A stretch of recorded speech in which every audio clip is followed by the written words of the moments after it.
This is cool. I'm standing on the banks of Lake Hartwell, which is about almost as far east as you can go. That's pretty far, yeah. With someone who drove how many hours? How many hours would it be straight from California? God, a lot. I was probably 47, 48 hours. Really? Yeah. Yeah. Florida's about 52, 53. I think New York, when I leave, it's about 50. So yeah, probably 48, 47. Holy cow, I didn't introduce him. It's Bryant Smith, who's having a killer year on the Elite Series. Yeah. Hasn't missed a check yet, have you? Not yet. No, we've been having a really good year. You know, I don't know what's going on, but we're going to try and keep it rolling, that's for sure. Well, I know what's going on. You had a killer freshman year on tour. Yeah. And then things kind of went weird last year. Yeah, last year was different. I'm second guessing myself. You know how it goes. Like when the momentum's not on your side, it just builds the wrong direction. And this year we just kind of went out with a clear mind this year and just kind of going fishing. And that's I think the biggest thing is I'm just going fishing, letting the day kind of come to me every single day. Who do you have to bribe to get an Elite Series tournament at Clear Lake? I would do it to anybody, like whoever. How much? What's the top payment? I don't know. 100,000. Yeah, I would try to scrounge it up because that would be an incredible tournament. You know, the one bass was just won 3 days, 15 fish, 102 pounds. These guys would, I mean, records would be broken there for sure. Why? I mean, it's always fished well. Why is it fishing so well right now? I think it's definitely in an upswing for sure. It's been upswing for the past 3 or 4 years. The fish have been getting bigger and bigger, and then definitely forward-facing sonar. Guys are kind of unlocking that on the West Coast right now, and that is a big player out there for all those big bags. Guys are throwing those minnows, you know, like a Strike King Z2, and they're catching some really giant fish right now. But I'm hoping that those big fish are going to continue to bite. You know, start getting into the top water season, stuff like that. I'd love to see those big ones still coming out to play.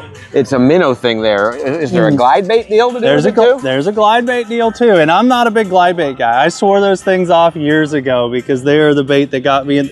Yeah, I literally, the more I fish glide baits, you could see my tournament results go down. Glide bait fishing goes up, tournament results go down. So I kind of swore them off a few years ago. But yeah, glide baits are definitely a big player right now. So obviously they catch them in the springtime there. Is there a sleeper time of year at Clear Lake? My favorite time of year there is May, June, and July.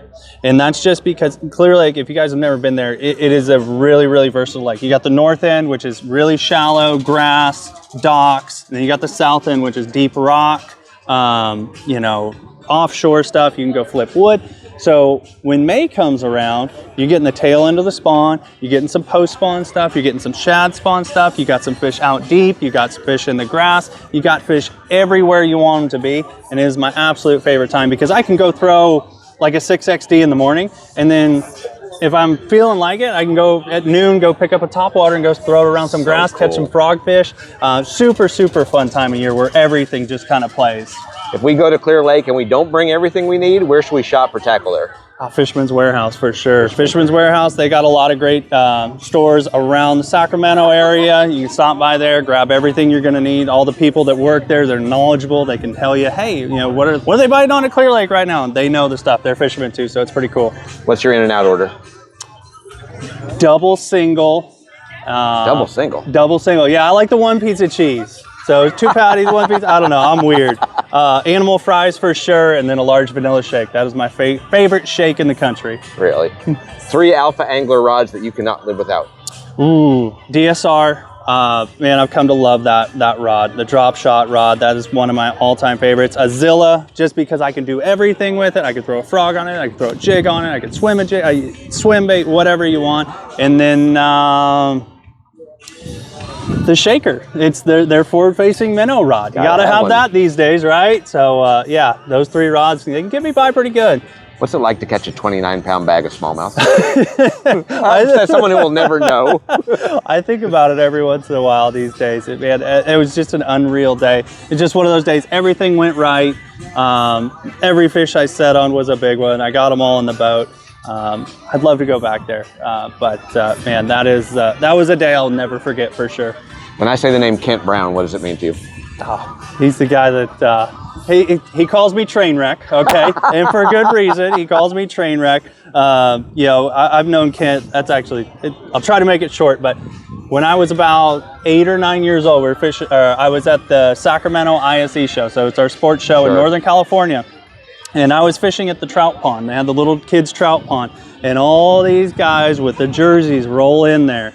So I think it was Skeet, Byron, John Murray, Kent Brown. I don't know if I'm missing anybody, but Kent came up to me and said, "Hey, I'm gonna be fishing with you today." I was like, "Cool, this is awesome. I have no idea who you are." So fast forward about, gosh, 20 years later, 15 years later, I'm staying with him at a One Bass Clear Lake Open, and I asked him, I was like, "Hey, do you remember the first time you met me?" He's like, "I don't know, was it a tournament or something?" I was like, "No, I was actually like 9 years old at a trout pond at the ISE show." Yeah, I've known him for a long time. He is one of my very good. He's a fantastic ambassador for the sport and for the West. He is, absolutely. Okay, other than Clear Lake, at some point we got to go back to California for the elites, right? Yep. Where else would you like to go besides Clear in the Delta?